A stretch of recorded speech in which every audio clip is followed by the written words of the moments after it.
Well, good afternoon, all, and do want to again thank the government of Japan for using their opportunity at the chair to convene today's session on North Korea. Also appreciate Secretary Gutierrez's comments and framing of the situation for us. You know, as was the case when President Trump took office, he identified North Korea as the greatest threat to U.S. national security. And regrettably, 11 months later, not much has changed. If anything, the situation perhaps has worsened.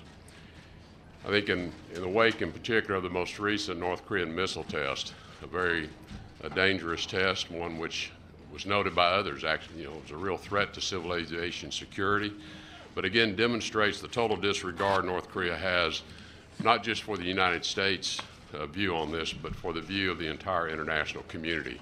And I think that was clearly expressed by the members of the Security Council today. We simply cannot continue to accept the progress of North Korea's program. We will maintain the pressure campaign, and in fact, we undertake efforts to increase the effectiveness of the pressure campaign, both through a combination of the sanctions regime, full implementation and compliance with the sanction regime, as well as unilateral actions on the part of many, many countries to send the message to North Korea through diplomatic steps as well as economic steps that we do not accept the pathway you're on. We hope that this pressure campaign will cause North Korea to alter its course, re-examine whether this truly is going to lead to a more secure, more security for the regime, and whether it is possible for them to even sustain an economy if they continue the path they're on. We're going to continue our diplomatic efforts. Those options remain open until other things may foreclose the diplomatic option. And with that, I'll stop there, and I think we can take a couple of questions, perhaps. Thank you, Secretary Tillerson. Michelle Nichols from Reuters. We have heard a lot from you this morning about North Korea. I'd like to ask you about Myanmar. As you're aware, earlier this week, 2 Reuters journalists were arrested and their whereabouts are unknown. What is the US government doing to pressure Myanmar for their release?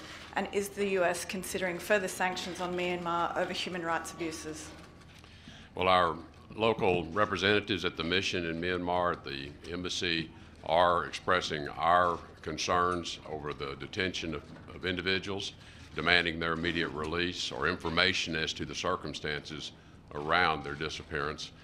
We are continuing to examine the circumstances around all of the events since the August attacks that have led to the enormous migration of people out of Myanmar, and have already identified one individual, and we are examining other possible individuals to hold responsible for targeted sanctions from the U.S.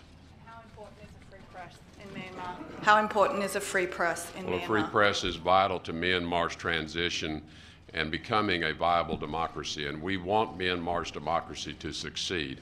We know it is a process that they need to work through. This particular crisis is a real test of whether they are going to be able to affect a successful journey to democracy. Mr. Secretary, you previously said that a precondition to talks with North Korea is the regime agreeing to give up its nuclear and ballistic missile capabilities. On Tuesday, you said that wasn't realistic. And today, you didn't mention the issue at all, despite what was in your prepared remarks. Does it remain a precondition for the United States? And are you and President Trump on the same page on whether and when to engage in talks? The President's policy on North Korea is quite clear, and there's no daylight at all between the President's policy and the pursuit of that policy. And the President, I think, has been very clear that we are going to lead this pressure campaign. We're going to unite the international community, and we're going to keep the pressure as much as we can and increase it where possible. Most recently, the President called President Xi personally and asked him for China to cut the oil supplies off to North Korea to increase this pressure. That is intended to lead to diplomatic talks. In the meantime, the President's been very clear. Militarily, we are going to be prepared should something go wrong, and our military is prepared. With respect to the talks, we are not going to accept preconditions. You heard others have called for freeze for freeze. We do not accept a freeze for freeze as a precondition to talks. We do not accept any relaxing of the sanctions regime as a precondition of talks. We do not accept the resumption of humanitarian assistance as a precondition of talks. So we are not going to accept preconditions for these talks. But as I indicated in my remarks, our communication channels remain open. North Korea knows they're open. They know where the door is. They know where to walk through that door when they want to talk. Thank you.